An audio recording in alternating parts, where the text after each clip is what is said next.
Bien, bonjour mesdames, messieurs. Donc le gouvernement a souhaité vous rencontrer aujourd'hui pour vous faire le point sur l'épidémie de Covid-19 et vous indiquer quelles sont les mesures d'assouplissement qui pourront être prises. Alors, quelques mots pour commencer. Vous dire, bien sûr, que nous sommes tout à fait conscients des efforts que fait la population de résidents à Monaco pour respecter les gestes barrières, pour respecter les mesures qui sont prises afin que nous soyons ensemble tous protégés de cette épidémie le mieux possible. Une pensée bien entendu pour les personnes et les familles qui ont pu souffrir de ce virus. Bien sûr, une pensée très émue pour ceux qui sont partis et qui jouent un rôle important ou moins connu dans notre principauté. Donc, face à cette épidémie, il y a eu une série de mesures qui se sont caractérisées par deux adjectifs, pragmatique et évolutive. Pragmatique parce qu'on a voulu privilégier l'efficacité, la nécessité pratique des mesures, plutôt que telle ou telle position de principe. Évolutive parce que nous avons changé à plusieurs reprises, dans un sens ou dans un autre, sur ces mesures, en les assouplissant ou en les durcissant, pour tenir compte de l'évolution de la situation. Alors, ce que je vais vous dire maintenant n'est pas empreint du moindre triomphalisme, parce que nous sommes dans une guerre qui est une guerre qui dure depuis 1 an. Nous ne savons pas encore combien de temps elle va encore durer. Et donc, il ne s'agit pas de faire du triomphalisme, mais il s'agit bien sûr de constater qu'un certain nombre d'évolutions favorables se sont faites et que nous devons en tirer les conséquences. Mais je donnerai simplement une donnée chiffrée qui montre, encore une fois, l'évolution qui se fait jusqu'à ces dernières heures. C'est que le taux d'incidence sur un mois a été divisé par 3. En gros, passant de 240 au 15 mars à peu près 80 hier soir. Alors cette situation nous amène à réviser les mesures de lutte contre la pandémie. À les réviser dans un sens réaliste, c'est-à-dire nous tenons compte de l'évolution des choses, de la réalité, mais nous ne voulons pas encore être trop imprudents et assouplir, pour parler très clairement, trop largement, ce qui pourrait avoir des effets néfastes. Les mesures que nous allons vous présenter ont fait l'objet, comme d'habitude, d'une large concertation. Et je peux même vous dire qu'elles ont été réfléchies avec le Conseil national et que sur les mesures que nous allons vous exposer, il y a eu une entente tout à fait parfaite avec le Conseil national. Je vais maintenant laisser parler Didier Gamerdinger, qui va donc vous parler de la situation. Mesdames, Messieurs, le ministre l'a dit, nous percevons des signes réellement encourageants d'amélioration de la situation. Alors évidemment, il faut rester attentif, mais le contexte, incontestablement, devient plus favorable. Premier signe encourageant, le taux d'incidence. Donc nous avons, comme chaque fois, préparé un document que vous connaissez bien maintenant, qui fait figurer les taux d'incidence comparés de la Principauté de Monaco en vert, de la République française en bleu, et puis de nos voisins, donc le département des Alpes-Maritimes et la ville de Nice. Et nous voyons que régulièrement, ce taux d'incidence a baissé. Il est maintenant à un palier. Alors un palier n'est jamais réellement plat, comme vous le voyez, il est un petit peu en dents de scie, mais c'est normal, puisque nous sommes sur une petite population, et donc il peut y avoir des variations d'une semaine sur l'autre, mais nous constatons quand même que nous sommes en moyenne légèrement en dessous d'un taux d'incidence de 200. Et le ministre l'a signalé, nous sommes même en ce moment à un taux d'incidence de 80, ce qui est favorable. Et donc cette diminution du taux d'incidence Et la conséquence, pensons-nous, d'une part des mesures prises, deuxièmement du fait qu'elles ont été bien appliquées, bien respectées, parce qu'elles sont comprises, qu'elles sont mises en œuvre sans difficulté particulière. Puis c'est aussi la conséquence d'une politique vaccinale active et volontariste. Alors je parlerai des vaccins un petit peu plus tard, mais on voit nettement sur notre taux d'incidence le fait que la politique vaccinale a pesé positivement. Alors deuxième signe encourageant, c'est le taux de positivité, donc le nombre de personnes positives sur 100 personnes que nous avons testées. Il faut se souvenir qu'au mois de février dernier, ce taux d'incidence était élevé, il était de près de 9%. Il est encore aujourd'hui en France de 8,4%. C'est dire que le virus circule quand même sensiblement chez nos voisins. Il est passé à 4,5% il y a 3 semaines à Monaco, 3,7% il y a 2 semaines, on voit que chaque semaine on perd un point, et 2,2% la semaine dernière. Nous avons moins de présence du virus chez les personnes que nous testons. Nous testons beaucoup, nous continuons à tester beaucoup. Nous avons, la semaine dernière par exemple, en une journée, réalisé, nous l'avions fait par le passé déjà, réalisé plus de 1000 prélèvements PCR en une journée, plus de 1000. Et en moyenne, nous en faisons 5000 au total, 5000 analyses PCR et tests antigéniques par semaine. Alors un mot sur les tests salivaires, puisqu'on en avait parlé. Ils sont mis en place en milieu scolaire, ils fonctionnent bien. Pour illustrer, depuis le retour des vacances scolaires de février, nous avons fait 1800 tests au total. Et vous savez que des tests salivaires sont réalisés chez les plus petits, donc les élèves du primaire, et chez les élèves du cycle collège. Et bien sur ces 1800 tests réalisés au total, nous en avons fait 900 salivaires. Un mot sur les autotests. La presse s'en est fait l'écho. Les autotests sont utilisés depuis maintenant quelques semaines en Allemagne. Ils sont en cours de déploiement en France. Et ils sont en cours de déploiement en Principauté de Monaco. Le ministre d'État, aujourd'hui, va signer une décision encadrant l'utilisation des autotests en Principauté. Alors, je ne rappelle pas le principe, vous l'avez vu. L'encadrement spécifiant qu'une personne qui serait positive à l'autotest, si elle est résidente ou si c'est un enfant scolarisé ou si c'est un salarié, cette personne sera invitée à se rapprocher de la direction d'action sanitaire. Donc nous allons faire mention du numéro de téléphone et de l'adresse mail à contacter. Et puis encadrement sur le coût, puisque l'autotest va être délivré en Principauté de Monaco à un prix encadré de 6 €. 6 € pendant quelques semaines. Et puis, comme ça se fait dans les pays voisins, parce que je pense qu'il y aura une détente sur la fourniture, le prix va légèrement baisser, il sera à 5,30 € à partir de la mi- ou fin mai. Troisième signe encourageant, le nombre de patients. Le nombre de patients, globalement, baisse sous l'effet d'une diminution de la circulation du virus. Nous avions 168 personnes qui étaient prises en charge au mois de février, donc c'était extrêmement conséquent, 168 personnes dans le même temps. Nous en avions hier soir 39. On voit bien la diminution extrêmement sensible du nombre de patients suivis en ville. Rappelons-nous qu'au mois de février, il y avait au total 77 patients à l'hôpital, patients Covid, j'entends, 77, dont 14 en réanimation. Bien, hier soir, nous avions au total 23 patients Covid, on voit la diminution sensible, dont 5 en réanimation.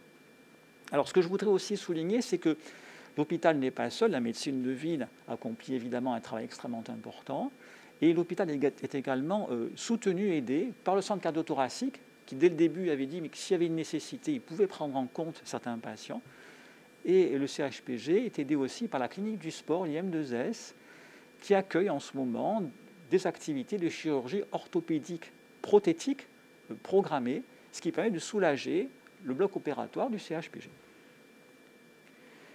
Quatrième signe encourageant, la vaccination. Nous avons hier soir vacciné en première injection 12 077 patients, plus de 12 000 patients, ce qui correspond à 32% environ de notre population. Plus d'un tiers, nous avons franchi le cap du tiers, dont 10 700 personnes ont reçu un rappel. Alors, je voudrais en dire un mot parce que, en Principauté, nous l'avions souligné auprès de vous, nous sommes extrêmement attentifs à suivre scrupuleusement les préconisations des laboratoires fabricants des vaccins. Là, c'est du Pfizer. Et la firme Pfizer a indiqué qu'elle recommandait qu'un rappel soit fait 3 semaines après la première injection. chez nous 3 semaines après la première injection. Le rappel est effectué. En réalité, nous sécurisons la dose de rappel chaque fois que nous faisons la primo-injection auprès d'une personne concernée. Alors, à souligner que c'est différent de certaines politiques vaccinales des pays voisins. La Grande-Bretagne, par exemple, qui a fait un gros effort, qui a largement vacciné, en AstraZeneca, a vacciné à 1 dose. La France vaccine beaucoup en ce moment, mais la 2e dose est injectée aux patients entre 6 et 8 semaines suivant la première injection. Donc nous préférons vacciner complètement, parfaitement, pour protéger la personne et la rassurer, c'est important. Eh bien, sans vous donner trop de chiffres, mais juste pour illustrer brièvement, chez les 75 ans et plus, on est presque à 80%. On est à 78,2% de vaccinés. 78,2%. Et nous avons encore quelques demandes, pas nombreuses évidemment, puisque le groupe est ouvert depuis plus de 3 mois, mais quelques demandes. Chez les 65-74 ans, nous avons 61% de vaccinés. Donc on voit qu'on est largement au-dessus de ce qu'on nous avait prédit. Et chez les 55-65 ans, le groupe est en cours, donc il n'est pas terminé, nous avons déjà presque 48% de vaccinés. Donc on peut penser, puisque nous avons encore des demandes, que nous allons dépasser les 50%.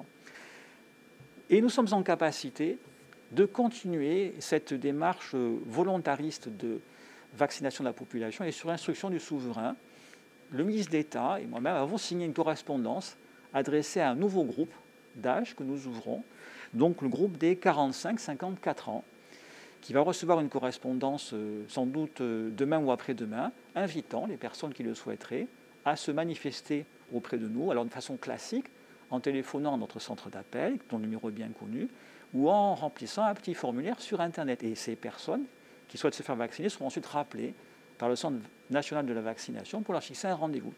Le vaccin est toujours du Pfizer. C'est du Pfizer.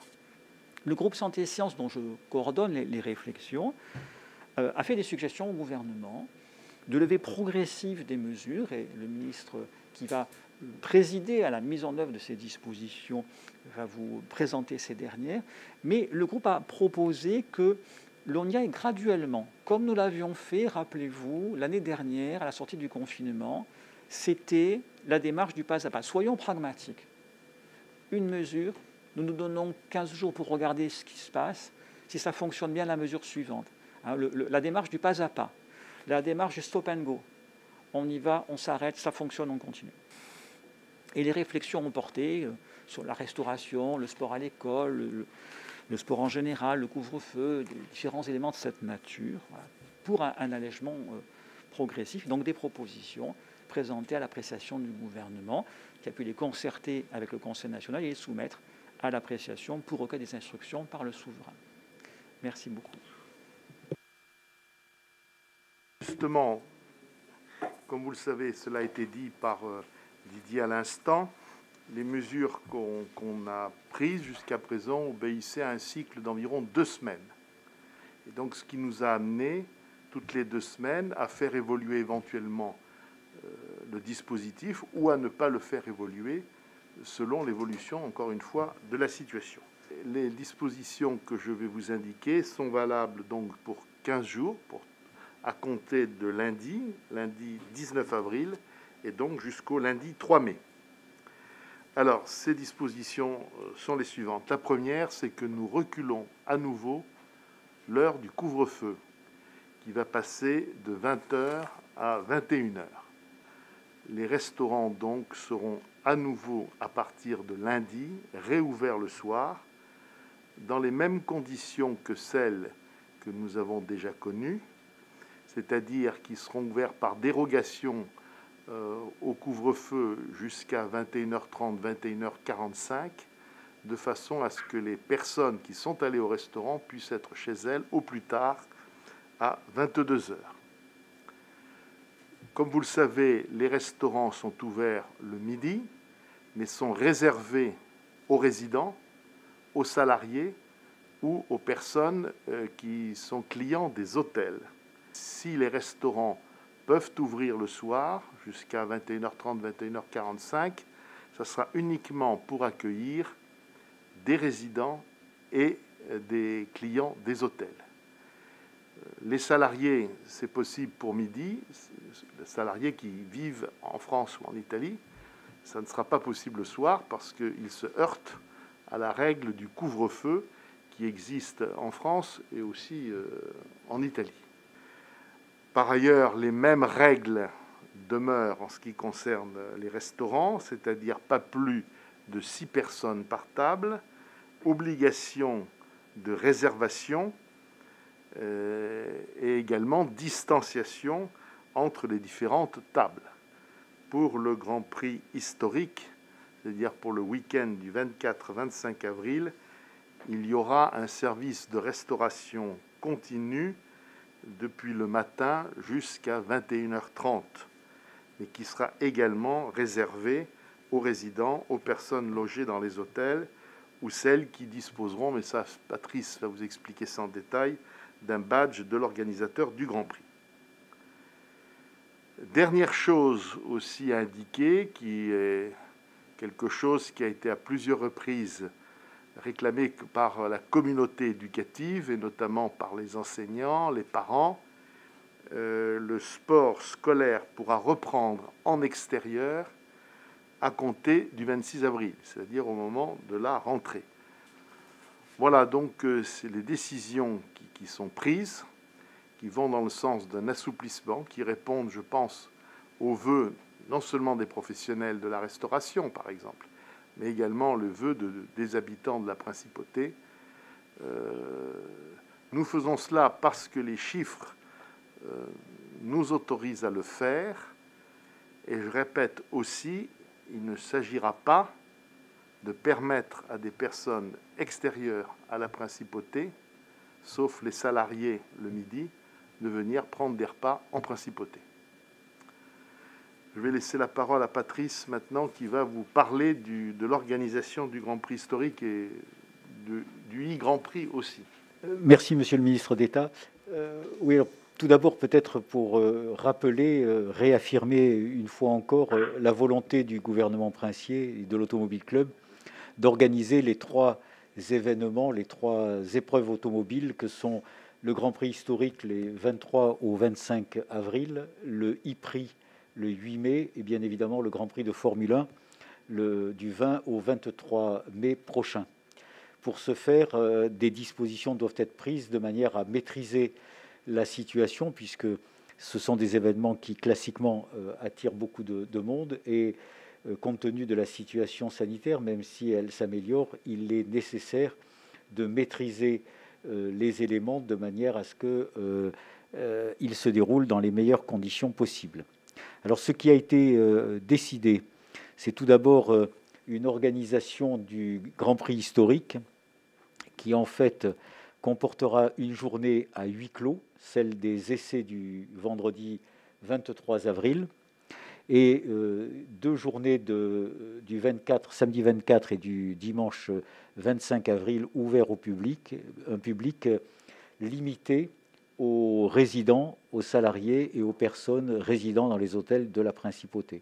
Donc une manifestation dédiée à un public local pour limiter les déplacements, bien évidemment, venant de l'extérieur de la principauté, mais tenant compte également du confinement et des éléments de couvre-feu qui ont été décidés par la France, réduisant bien évidemment les possibilités de déplacement vers la principauté de la part des personnes résidant sur le territoire français. En corollaire de cette réduction de la clientèle des spectateurs accueillis sur le Grand Prix historique, donc je le répète, les samedis et dimanches 24 et 25 avril, un tarif préférentiel sera mis en place destiné à ce public local. Les 24 et 25 avril, et ce sera sans doute similaire pour le 8 mai, les restaurants pourront offrir une restauration continue de 11h à 21h30 sans qu'il y ait une obligation de service de midi et de service du soir, de manière à faciliter le passage de je suis en train de regarder les courses, je vais grignoter, je reviens à l'heure que je souhaite. En revanche, pour maîtriser les phénomènes donc, de regroupement qui demeurent bien évidemment interdits, les phénomènes de débordement, la vente et la consommation d'alcool sur la voie publique ne souffriront pas de dérogation. Classiquement, il y a une tolérance qui est accordée au moment des épreuves automobiles. Je rappelle qu'il y a une ordonnance souveraine qui fixe ou qui décrète une interdiction de consommation d'alcool sur la voie publique. Il n'y aura pas de tolérance au moment du Grand Prix historique, pas plus d'ailleurs que pour le e-prix à cet égard. Voilà les éléments principaux concernant le Grand Prix. Donc c'est bien évidemment pour le Grand Prix historique parce que ça couvre la période que vient d'évoquer le ministre d'État quant à la validité des mesures, du 19 avril au 2 mai. Très vraisemblablement, si la situation sanitaire, bien évidemment, n'évolue pas de manière significativement négative, elle serait reprise pour le e-prix. Voilà. Je vais laisser la parole maintenant à Jean Castellini pour l'aspect économique. Je précise simplement quelque chose avant que tant Didier que moi-même avons oublié, c'est que naturellement, le télétravail, l'obligation de télétravail est maintenue pendant les 15 jours qui viennent. C'est une autre disposition dont nous assurons la poursuite de la mise en œuvre. Jean. Merci beaucoup, Monsieur le Ministre.